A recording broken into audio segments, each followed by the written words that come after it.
welcome back to my channel. It's been a while aku nggak cuap-cuap kayak gini. Dan beberapa saat lalu aku sempat bahas tentang hal ini di Instagram story aku. Dan aku rasa ini waktunya aku buat ngomong di YouTube channel.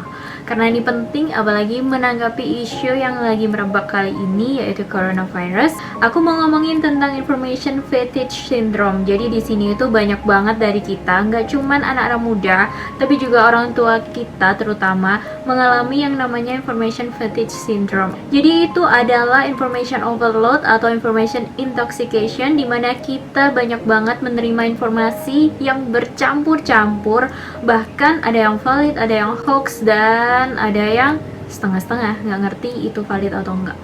Nah, aku sambil ngeliat handphone karena aku nggak begitu hafal apa yang sudah aku tulis kapan lalu. Jadi di sini penyebab utamanya itu karena kita terlalu banyak membaca informasi. Dan seperti yang kalian tahu, mungkin kerabat terdekat di grup WA ataupun di Instagram story, mereka post everything about coronavirus, dari cara penyembuhan, dari pencegahan, bahkan dari kejadian-kejadian yang mungkin itu realita atau hoax, gak ngerti, tapi itu di post. Dan pendapat-pendapat orang semuanya di post, dan kita gak pernah ngerti itu benar atau enggak.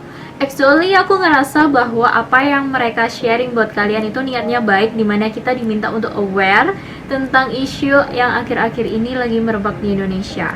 Nah, tapi memang gak semuanya mereka itu punya kemampuan untuk memfilter mana informasi yang benar dan enggak. Akhirnya kita jadi bingung kan, mana yang harus dipercaya dan enggak.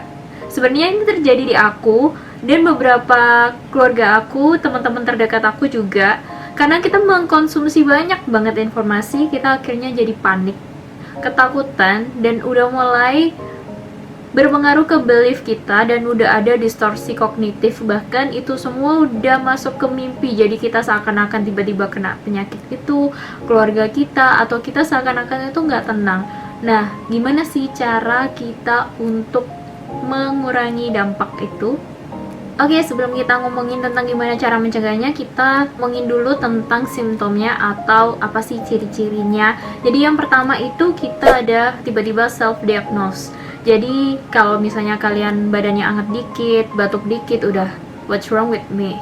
Nah, itu yang sebenarnya banyak banget lagi dirasain banyak orang, dan itu namanya psikosomatis, dimana kita terlalu banyak tahu informasi kayak gejala corona tuh ABCDEFG, dan kita langsung balikin ke diri kita. Kita ada ketakutan lebih dan akhirnya kita self-diagnose sendiri. Padahal mungkin itu bisa karena kita kecapean, kurang tidur, atau itu flu biasa. That's why selalu banget semua lembaga-lembaga yang valid bilang coba untuk dilihat beberapa saat apakah kalian ada kontak sama orang yang baru dari luar negeri atau kalian baru aja balik dari luar negeri. Self-diagnose itu nggak salah kalau misalnya memang itu tepat. Apalagi itu bisa bantu kita untuk aware lebih awal dan kita ngerti sebenarnya penyakit kita apa. Tapi memang untuk saat ini kita harus kayak bisa membedakan dimana itu psikosomatis ataupun bukan. Selanjutnya terus ada short term memory failure. Di sini itu kayak kita terlalu banyak nih informasi dan kita terlalu banyak baca, dan akhirnya kayak kita cuman tahu informasi itu sepenggal-sepenggal yang diingat. Kita nggak bisa paham the whole story atau the whole information. Akhirnya itu yang bisa menyebabkan kita ngerasa kayak jangan-jangan aku kayak gini, jangan-jangan kalau kayak gini itu jadi kayak gini. Jadi udah muncul jangan-jangan yang itu udah nggak rasional dan itu nggak baik buat kita. Dan selanjutnya di sini ada pusing dan juga mual. Itu disebabin sama kita udah kayak panik, anxiety, terus ada ketakutan juga. Terus akhirnya malah kita pusing setiap kita baca, aduh gimana nih orangnya banyak yang meninggal, aduh gimana nih di sini tuh kayak persebarannya banyak banget, gimana dong. Kayak kita akhirnya super parno, bukan aware malahan. Nah, itu buat kita terus pusing. Kalau udah pusing yang itu pikiran, kita bisa bilang itu lebih ke stres. Ke stres mungkin yang ringan, dan itu bisa berdampak ke asam lambung juga yang bisa menyebabkan kalian mual. Dan sekarang itu mamaku karena overthinking banget dan dia ketakutan banget, padahal dia nggak pergi kemana-mana dan lumayan stres karena harus stay at home Karena biasanya mama aku kan kayak mobile banget, nggak terlalu tiap hari pergi, tapi nggak yang di rumah terus. Itu udah mulai stres, dan sekarang ada gangguan sama mamahnya, dan itu lumayan parah sampai harus dibawa ke rumah sakit 2 kali. Dan itu yang aku harapin, maksudnya dari kalian yang masih muda, yang masih bisa mengendalikan pikiran, kalian bisa sharing ke orang tua kalian gimana caranya untuk menyikapi isu saat ini tuh dengan baik. Karena kita nggak bisa salahin orang tua kayak menerima informasi banyak yang mentah-mentah, terutama kalau ada grup WA sama teman-temannya kayak nggak ngerti itu hoax atau apa, tapi bisa kayak percaya gitu loh dengan informasi-informasi tersebut. Nah, terus habis itu ada kompulsif. Jadi kita benar-benar kayak ada drive dari dalam diri kita yang kayak ya udah harus dilakuin sekarang. Kadang kita nggak pakai berpikir lebih lanjut. Salah satunya panik bayi itu juga disebabin sama kompulsif, dimana kayak gimana kalau misalnya besok ternyata lockdown dan lain-lain, langsung beli semuanya. Nah, itu salah satu contohnya.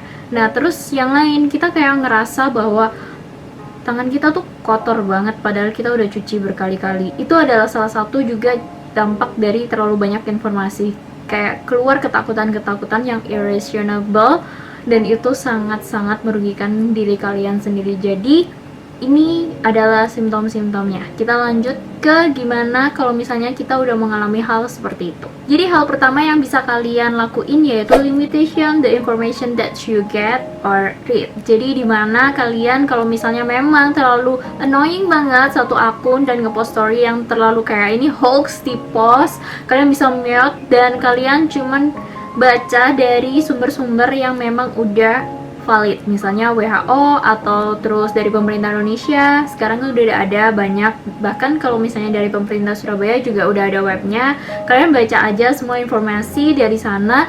Jadi kita itu maksudnya nggak perlu panik, tapi kita tetap aware gitu loh. Kalau misalnya kita panik, semakin banyak irrational thinking, itu semakin kayak logika kita nggak jalan, dan kita sebagai anak muda kita harus bisa untuk menjaga orang tua kita kan. Nah, itu pentingnya. Selanjutnya di sini ada avoid the clickbait information. Jadi aku sempat kapan lalu itu ngeliat berita di sini kayak don't use hand sanitizer. Padahal sebenarnya isinya di situ tuh kayak menjelaskan bahwa kalian jangan terlalu sering untuk menggunakan hand sanitizer kalau misalnya itu nggak penting. Kayak kalau misalnya memang kita habis dari keluar atau pegang sesuatu yang itu nggak ngerti kebersihannya gimana, kita memang perlu pakai. Tapi karena mungkin ada kayak kepanikan tersendiri, ketakutan tersendiri, kita langsung kayak pakai sering. Kayak kita cuci tangan juga terlalu sering. Jadi kayak overuse itu nggak bagus karena di kulit kita bisa kering. Padahal informasinya super bagus banget, tapi itu clickbait menurut aku. Jadi please avoid lah semuanya yang itu bersifat clickbait, yang terus informasinya nggak sesuai sama judulnya. Itu karena penting banget buat kalian untuk memfilter informasi. Next, limitation to use social media. Kita udah di rumah dan kita mau nggak mau pasti berhubungan langsung sama yang namanya sosial media, ya kan? Kita hidup di zaman Instagram, terus Twitter dan lain-lain. Tapi di sini kita kan bisa melakukan hal lain, dimana kayak kita batasin lah, kita kayak sejam aja dalam sehari atau 2 jam aja kita ngelihat, atau kita ya udah ngelihat post aja, dibandingin kita harus ngelihat story orang yang mungkin banyak mempost information yang itu nggak jelas. Jadi kalian harus bisa pilih-pilih lah orang-orang yang bisa memberikan informasi yang valid, yang itu berguna, yang buat kita semakin aware, yang kita semakin bisa menjaga orang di sekitar kita. Jadi itu tadi yang dinamain sama information fatigue syndrome, dimana kita terlalu banyak informasi yang bertumpuk-tumpuk di pikiran kita itu, jadi bukan semakin membuat kita kayak ngerasa tenang, tapi malah panik, anxiety berlebihan, ketakutan berlebihan. Sebenarnya bukan kita nggak boleh panik, tapi kita harus aware, itu adalah yang paling penting, terutama buat kalian anak muda yang punya orang tua di rumah. Please banget stay at home. Atau kalian punya kerjaan yang tidak bisa ditunda, kalian nyampe rumah jangan masuk dulu. Kalau bisa di depan rumah atau apa ada kayak sabun cuci tangan, kita cuci tangan dulu, terus kita ganti baju semua, jangan masuk atau tiduran dulu di kamar. Kita mandi bersih, kita keramas, barulah kita ke dalam. Karena kalian tahu kalau misalnya resiko paling fatal itu di orang tua kita, karena mereka udah punya komplikasi penyakit-penyakit kayak jantung, terus habis itu stroke, asam urat, diabetes, ya kayak hal semacam itu yang bisa memperburuk dari kondisi kesehatannya kalau misalnya sampai terkena virus. Dan aku sih berharap banyak anak muda yang aware, jangan memikirkan dirinya sendiri. Memang kita bosen banget, parah, aku juga udah mulai stres ada di rumah, tapi gimana aku tinggal sama orang tua, dimana aku juga harus menjaga orang tuaku dan aku juga harus menjaga diriku sendiri. Karena di situasi cuaca dan kondisi yang kayak gini, kita paling rentan banget yang namanya kena flu, badan meriang, dan itu yang semakin membuat kita kayak mempertanyakan kita baik-baik aja atau enggak. Nah, jadi buat kita yang masih muda, aku sih harap kalian aware, dan kalian juga buat yang suka sharing informasi, please banget di filter, karena nggak semua orang, mungkin followers kalian atau siapapun yang bakal ngeliat postingan itu bisa punya pemikiran yang wise atau pemahaman yang cukup baik untuk menerima itu juga dengan baik. Dan buat kalian yang masih kayak ngerasa kayak halah ini cuman sebuah virus yang bisa sembuh, iya, itu buat kalian yang masih muda, mungkin kalian bisa survive, tapi kasihanilah orang-orang tua di sekitar kalian, karena kita nggak pernah ngerti gimana fatalnya nanti kalau misalnya sampai mereka kena. Dan aku harap dengan informasi yang aku sampaikan ini kalian bisa ngambil manfaatnya, dimana kita bisa memilah-milih informasi biar nggak terlalu pusing, stres. Dan dengan informasi yang aku bagiin ke kalian, aku harap kalian bisa lebih paham gimana caranya memilih informasi yang tepat, biar nggak terlalu panik, nggak terlalu anxiety juga, nggak terlalu ketakutan, tapi kita tetap aware dengan diri kita sendiri dan juga orang-orang di sekitar kita. Oke, that's all. Semoga bermanfaat dan stay safe and healthy everyone. Thank you for watching. Bye.